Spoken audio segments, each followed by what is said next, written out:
Christianity, as we know it, is not even the original form of Christianity. There's literally thousands of forms, or hundreds to thousands of subsets of the denomination or of Christianity. So there's a whole bunch of denominations, right? You have Lutherans, you have Jesuits, you have Martinists, you have Episcopalians. I used to be an Episcopalian. You have Catholics, you have Christians, you have Southern Baptists, you have all of these different.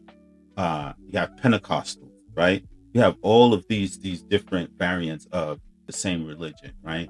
And none of them wholly agree with each other. That's one thing. And then you have the fact that because there's so many separate versions of Christianity, and that's not even the original form of Christianity, it's the watered down version, it's Western Christianity. Even in that, you find out that things like the Geneva Bible, which was more whole than, say, the Ethiopian Bible, which is not more whole, but more whole than the King James Bible.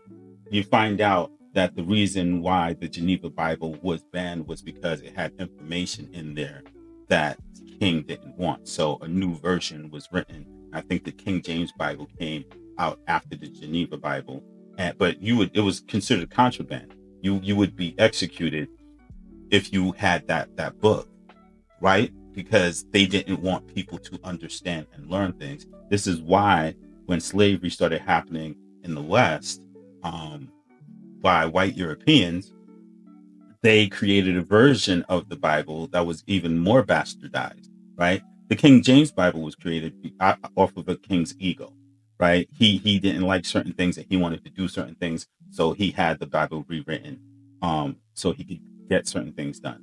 The slave Bible was the same thing. They it was about their ego, and they didn't want slaves to know the truth. They didn't want them to know their history, so they changed it up and they focused on certain parts of the Bible that would, out of context, make it seem like slaves should be thankful to their masters, right?